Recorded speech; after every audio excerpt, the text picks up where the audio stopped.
I was buying some pot, some green if you know what I mean. I wanted a green pot because I have a plant that lives in a Ziploc, but I came across this perfect pot at the thrift shop except it had the name Patricia on it, and I thought, oh, a pot named Patricia. It must be empty, right? Not. After I bought the pot and walked off the block, I saw Patricia was still in the pot that I had bought and realized it wasn't a pot but an urn. When Patricia died, she was burned and then put in this urn and then got donated at this Goodwill location in Woodburn. But she was worth more than the $5 bill that I paid with at the till. I took her home and looked her up and saw she came from Brazil and worked at a bar called the Sawmill in Jacksonville. And on her profile was this beautiful hill. And it might be overkill, but I thought Patricia should rest there and not in the potting section at a Goodwill. So I picked her up, plopped her on my bike's sill, and rode my bike to the base of a hill and then pedaled to the very damn top of that hill where I would spread her ashes with all of my will. And Patricia took a little bit of a spill. Hello, I spent a week in Japan only eating out of vending machines, and I ate stuff like fish in a bottle. Let's try it. You are technically only supposed to drink the soup around it, but I wanted to free Little Nemo. But you have to break the bottle open, and the soup was alright, but I was more invested in sending little buddy back to his home. Just kidding, he clogged my toilet and I can't poop. Next, I went to a bread vending machine, where you could get this bread in a can. This is great if you've ever had the intrusive thought to eat the insulation out of your walls. Next was a banana vending machine, which is just bananas. Oh, fuck. Next, I got this vitamin C drink, which tasted good, but turned my pee green, and the cap got stuck to my finger, and I had to pry it off before it turned purple. But then I found an edible bug vending machine. So I bought a pack for $14, even though they live in my bed for free, and surprise, surprise, they were nasty. But as I ate them, this man walked in on me eating bugs outside his restaurant. And I am too scared to ever go back to Japan. I was making some pink sauce and pickles pasta and wanted some seasoning as a finishing touch. But I accidentally grabbed a jar of catnip thinking it was oregano and didn't notice until I woke up from a nap to meowing outside my window. And when I opened the door, I saw 40 cats outside my house and I thought it was the greatest day of my life until I met this musty stray who smelled like Fritos and he showed me this really cool trick called bite. And I thought, well, now I have rabies. So I scrambled to find someone to pee on the wound to neutralize it. But after that didn't work, I realized that's what you do for a jellyfish thing and not rabies. So I went to the pharmacy to see if I could find some medication for the bite, but I'm in Japan, so I just translated some medications and found this one that Google Translate says was rabies control. So I took it, and after a couple hours, my stomach started growing, and I realized it was babies control. And I was like, oh my god, the birth control malfunction made me fucking pregnant? Nah, I'm not pregnant, I just gained 10 pounds, cause hey y'all, I'm currently in the vegan teacher's basement, so I thought I'd give you a house tour. Here's a dining room table. It has "Don't Eat Cats" painted on it. Just a reminder if you're gonna do that today. Here are 2 fly swatters, which, I don't know if you can have that as a vegan, but whatever. Upstairs is the studio. That's her exercise bike. She also streams here by putting her phone on a tripod, which is a wooden block from Home Depot with 3 nails in it. And this is her schedule, which starts at 5 in the morning to wake up and eat blueberries and chia seeds. Anyways, kitchen tour. This is me, by the way. This horse, the horse's name was Ben. Doesn't mean I want to ride you, though. Oh. Her fridge has like 4,000 vegetables and a pepperoni stick, which is really interesting. Don't ask any questions about it, otherwise... Actually, stop filming for a second. Okay. Anyways, welcome to the backyard. Here's some propaganda and military-grade security systems that fire tactical rounds if it sees you eating meat. And that's the tour of the happy vegan home that I'm so happy to be in the basement of. Today I traveled to Trump Town to get a gift for my friend that I hate, because if you've ever had a friend that's obsessed with you and asks what you're getting them for Christmas, you can just show you don't care about them by doing a deep dive on their Instagram and maybe find out they've been wanting to learn how to play the trumpet. So to show you don't care, you could go to a Trump store instead of a trumpet store to buy some Trump merch so that they A, think that you don't actually care about their interests, I don't, so you can say, oh, I thought you liked Trump, and to double down that you don't give a damn about them, point B, they think you're a terrible person because they'll think you like Trump. So look through the Trump store as a minority and try not to get shot, and then get them like a Trump hat and a little Trump squishy head and pay for it with photocopied money so you're not actually giving them real money. And then after they finish telling you that the vaccine was made by the Illuminati, box it up in designer packaging so that they think it's going to be expensive. And then drop a half-eaten banana in it so it molds, and then walk over to the post box and set it on through, and that person will never talk to you again. Mary whatever. I'm in North Korea right now, because last week I was just making some delicious corn dog sushi in Japan, and before I could take a bite, I heard the nuclear missile warnings go off because Kim Jong-un was having a hissy fit. And I spilled my corn dog sushi because of him, but as I was hiding underneath the table about to be vaporized, that's when I realized North Korea is only 2 hours away, so I bought a Kit Kat because Kim Jong-un needs to take a freaking break, and a ticket to North Korea, so I can tell him to stop doing that. Anyways, I went to the airport, and the plane was either on fire or someone just had a vape, but anyways, once I landed, I immediately got on this bus, and the soldiers boarded the bus and checked my documents, and then I was sent through this underground tunnel underneath the border, and then I emerged at Kim Jong-un's palace, and it was pretty cute for a warmongering dictator. I walked up to the gate and gave it a good old knock, but no one was home, I guess, so I was just walking around when I heard a security alarm go off. Then I scrambled to find a place to hide, so I ducked into this cubbyhole and hid there until they were gone. And then I snuck out into the bushes and spent hours trying to return to civilization, and I ate some blueberries that weren't blueberries. But hours later, I finally found my way out and decided to give up on world peace and just eat the Kit Kat because I was hungry. Sorry, Kimmy. Stop that. I was drinking a vanilla bean frappuccino for the 4th time today because I found out you can get anything free from Starbucks if you make 365 different fake IDs with different birthdays for every day of the year. So each day I go to a different Starbucks and show them my ID and tell them it's my birthday. And they give me a free treat that would usually cost 4 kidneys. But sometimes when I pull up, they tell me they don't do free birthday drinks, but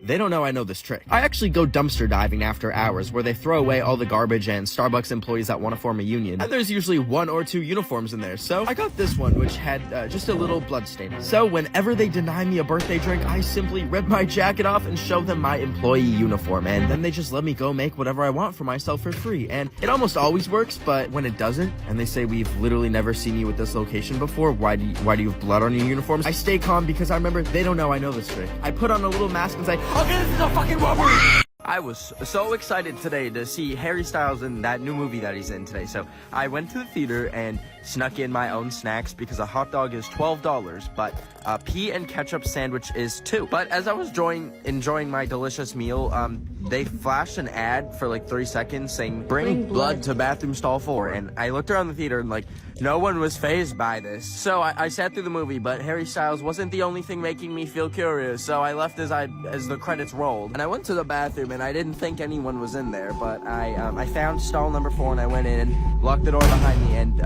there was a guy asking for the blood, I guess, and I wasn't about to give him my blood, but I remembered that I had my ketchup still, so I poured some on a piece of toilet paper and I handed it to him, and it turns out the guy in the stall was actually just out of toilet paper and needed some, and I don't know what the cult stuff was about, but I'm now about to be murdered. I was eating some raw chicken sushi when out of the corner of my eye, I saw a furry and then another furry. So I got up to see what was going on and followed them, and then there was 10 furries and 20 furries and hundreds of furries, and I realized there was a whole furry convention at the mall I was at. But then I remembered I just didn't pay at the restaurant, and I heard them say on the intercom, and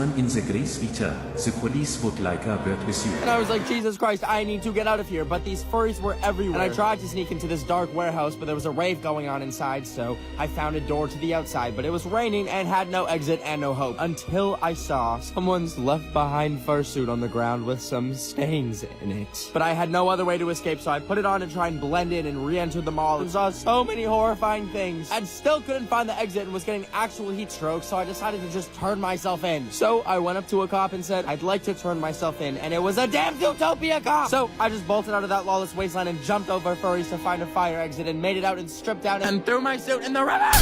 I use my mom's Facebook Marketplace for buying clothes and organs sometimes, but today I saw that Taylor Swift's private jet was selling for $1,000 because she got in trouble for flying them every single day or something. But I thought, I'll take it, and I messaged them and hurried to the bank to take out $1,000 in cash. And I brought it to the address, which was her own airline hangar, and when I arrived, I saw the plane, and I took a bunch of pictures in front of it and then went through her makeshift security. But when I got there, there was a little party going on, and I was like, oh, fun, and I participated in the party, but then it got a little rowdy, and I asked, can I own this plane still? And it turns out some rappers bought it before I could and started filming a music video in it. But I was still bitter from being outbid, so I pulled the emergency latch and breached the airlock, and now I have the whole plane to myself. Hey guys, just got first class, and they gave us free orange juice, free a little mask that come down and put you to sleep. Last weekend, me and some pals and Mr. Beast gathered around to sacrifice a giant minion for fun. But after we killed it to death, I was like, now what? And Mr. Beast said, Dave is finally dead. So is this stupid trend. But I thought to myself, that's kind of awkward, because to me it wasn't a trend, and I got a giant minion tramp stamp tattoo a few days before. And I was so embarrassed that I got in my car and drove around looking for a laser tattoo removal place, but the only one that I could find in my town went out of business when they accidentally cut someone's leg off. And it also looks like the back room, so I ordered a tattoo laser gun off of Shein. And when it arrived a week later, I got ready to use it after accidentally burning a hole in my eyeball, but I reached behind me and started burning it off, and it smelled like burnt chicken for about an hour, but I thought it was essentially gone. Until I was at Walmart a week later when I saw this lady drop her toe fungus medication, and when I bent down to pick it up for her, the scar popped out and she screamed and thought I had monkeypox, and I was like, shut the hell up, warty ass bitch. Let's see those toes you need to scream for.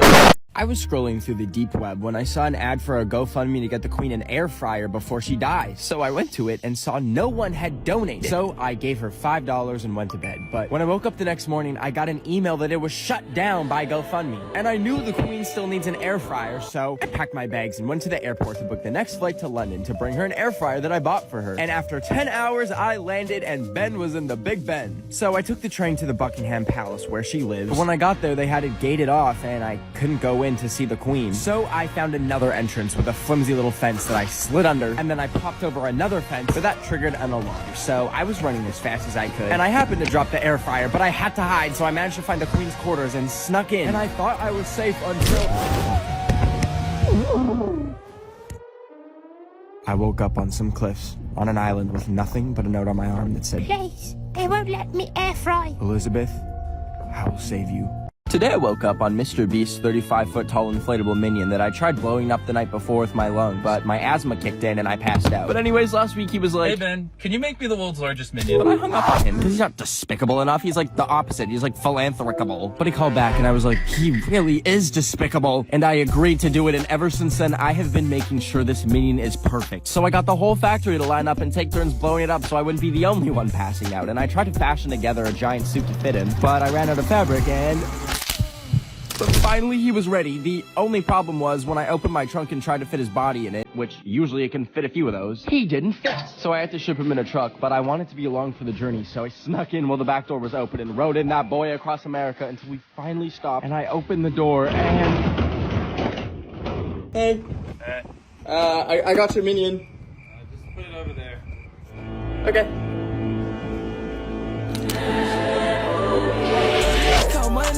Today I was flying over North Korea and trying to sleep even though there was a baby screaming behind me because it shat itself. But what really kept me awake was a song started playing that plays in like all those plane crash TikToks. And then the plane started shaking and the seatbelt sign turned off. And the plane was shaking so much that it spilled water all over my no-no square. And I thought if this plane is going down, I'm not about to be found dead looking like I peed myself. So I snuck into the bathroom even though it said seatbelts on. And I grabbed some paper towel and tried to dry it off. But it was shaking so much that I just went back to my seat. And that's when I realized the music was coming from the stupid baby behind me's iPad because it knocked its AirPods off from sharding so aggressively. So I tried to lean between the seats to turn it off, but I couldn't reach it, so I called over the flight attendant and asked if we could just throw the child out of the airlock, but she didn't speak English and just gave me almonds. So I peacefully lost my mind for 7 hours, and when I landed, I saw the most nasty little sharder and chased after it because it left its iPad behind, but when I touched it, there was literal baby food on it, and I dropped it and cracked the screen. And then I picked it up again to check if it was working, and saw the lock screen, and it jump scared me, and I dropped it again. Whoops! I was scrolling through Tinder because the last person I met was when I was at the Apple store and came across some girl's number that she left on an iPad. So I took it and went home and tried texting it and just said hi, and then she replied asking if she could come over for some